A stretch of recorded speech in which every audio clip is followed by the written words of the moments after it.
தென்னாடுடைய சிவனையை போற்றி எந்நாட்டவர்க்கும் இறைவா போற்றி அருட்பெரும் ஜோதி அருட்பெருஞ்சோதி தனிப்பெருங்கருணை அருட்பெருஞ்சோதி.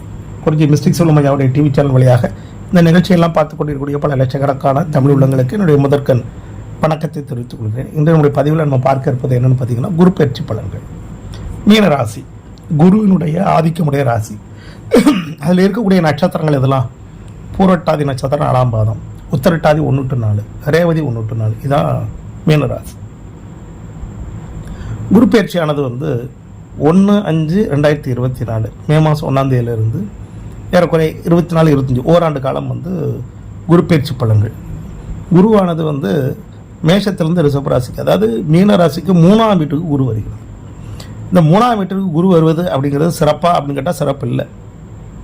7.5 சனி வேறு ஏற்கனவே நடந்துக்கிட்டு இருக்கு. ஜென்மத்தில் ராகு வேறு நடந்துக்கிட்டு இருக்கு.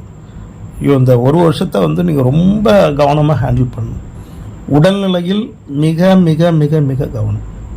குறிப்பாக எடுத்துக்கிட்டிங்கன்னா மிடில் ஏஜில் உள்ளக்கூடியவங்க, கொஞ்சம் வயோதிகத்தில் இருக்கக்கூடியவங்க, இளம் வயசில் உள்ளவங்கள விட்டுருங்க. மிடில் ஏஜ்னு சொல்கிறது ஒரு 40க்கு மேலே, ஒரு 60 வயசு வரைக்கும் உள்ள காலகட்டத்தில் இருக்கக்கூடிய உடல்நிலையில் ரொம்ப கவனமாக இருங்க. உடல்நிலையில் நிறைய மருத்துவ செலவுகள் வரலாம்.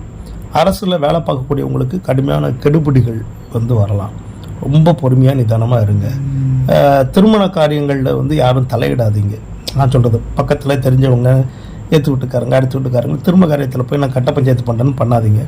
நிச்சயமாக போலீஸ் கேஸ் வரைக்கும் உள்ளே போயிடுவீங்க. அந்த மாதிரியான ஒரு காலகட்டம்.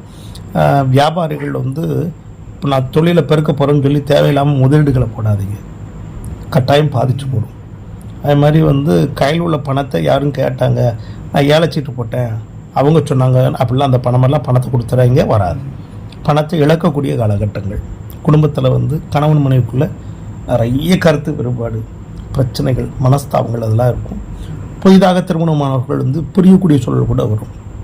கருக்கலை ஏற்படக்கூடிய இந்த மாதிரியான சூழ்நிலைகள்லாம் வரும். அதனால் கொஞ்சம் கவனமாக இருங்க. மீனராசி கொஞ்சம் தெய்வத்துடைய அனுகிரகத்தை ரொம்ப அதிகமாக தேட வேண்டிய ஒரு கட்டாயமான காலகட்டம். சரியா? குடும்பம் வரைக்கும் சிவன் கோயிலில் பார்த்திங்கன்னா பள்ளியறை தரிசனம் அப்படின்னு ஒன்று நடக்கும். டெய்லி நடக்கும் பள்ளியறை தரிசனம். அந்த பள்ளியறை தரிசனத்தை குடும்பம் வரைக்கும் ரெகுலராக பார்த்துக்கிட்டே வாங்க. அது உங்களுக்கு ரொம்ப நல்லா இருக்கும். பிரதோஷ வழிபாடும் உங்களுக்கு ரொம்ப நல்லா இருக்கும். இதை மறந்துடாதீங்க. இந்த குரு பயிற்சி உங்களை என் கணக்கு கொஞ்சம் பாடப்படுத்த போது கவனமாக இருந்துக்கோங்க. புதுசாக வண்டி வாகனம் ஓட்டுறவங்க கொஞ்சம் பார்த்து கவனமாக இருங்க. சரிங்களா? ஆமாம். பேங்கில் வேலை பார்க்கக்கூடியவங்க, அரசில் வேலை பார்க்கக்கூடியவங்க எல்லோரும் கவனமாக இருங்க. வேலையில் அதிக சுமை, அதிக அழுத்தம், இடமாற்றங்கள், அதில் ஒருத்தருக்கு ஒருத்தர் மன கஷ்டங்கள் இந்த மாதிரிலாம் இருக்கும். கொஞ்சம் கவனமாக இருந்துக்கோங்க.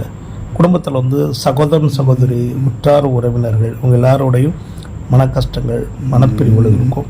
கொஞ்சம் பார்த்துக்கோங்க. வெளிநாட்டு தொழில் செய்யக்கூடியவர்கள், வெளிநாட்டு போகக்கூடியவர்களுக்கெல்லாம் நல்லா இருக்குது. எந்த விதமான பாதிப்பும் கிடையாது. வெளிநாட்டில் இருக்கக்கூடியவங்களுக்கு வேறு இப்போ இருக்கிற இடத்த விட்டு வேறு இடத்துக்கு மாறி போகக்கூடிய வாய்ப்புகள்லாம் இருக்குது. தொழில் ரீதியாக நல்லாயிருக்கும். அடிமை வேலை பார்க்கக்கூடியவர்களுக்கு பெரிய பாதிப்பு இருக்காது. பொறுமையாக நிதானமாக இருக்கலாம். அரசு வேலையில் இருக்கக்கூடியவங்க மேலதிகாரிகளை அனுசரித்து போங்க. இல்லைன்னா நிச்சயமாக ஒரு கெட்ட பேர், ஒரு ரிமார்க், ஏதாவது கெட்ட ரிமார்க் வந்துடும். இதை பார்த்துக்கோங்க. அரசியல்வாதிகள் படாத பாடு படக்கூடிய அமைப்பு இருக்குது. ரொம்ப பொறுமையாக நிதானமாக இருங்க. ஆமாம், நல்லா இல்லை. இந்த குரு பயிற்சி தெய்வ அனுக்கிரகத்தை அவசியம் நாட வேண்டும். எவ்வளோத்துக்குள்ள நாடுறீங்களோ அவ்வளோத்துக்குள்ளது நல்லது. குடும்பமான வரைக்கும் பார்த்திங்கன்னா நிறைய தர்ம காரியங்கள் செய்யுங்க, அன்னதானங்கள் பண்ணுங்கள், அடுத்தவர்களுக்கு உதவி செய்யுங்க. நீங்கள் செய்யக்கூடிய தர்மம் உங்களை தலை காக்கும் அப்படின்னு நான் நம்புகிறேன். மெடிக்கல் ரீதியான செலவுகளை கொஞ்சம் கவனமாக பார்த்துக்கோங்க, நிதானமாக இருங்க.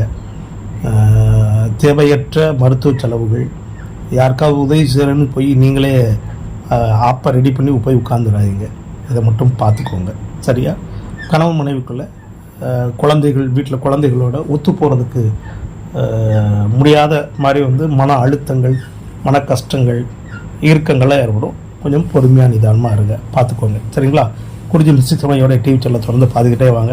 சப்ஸ்கிரைப் பண்ணுங்கள், பெல்லைக்கான கிளிக் பண்ணுங்கள். எங்களுடைய வீடியோக்களெல்லாம் உடனடியாக சேரும். நன்றி, வணக்கம். வாழ்க வளமுடன், வாழ்க வளமுடன், வாழ்க வளமுடன்.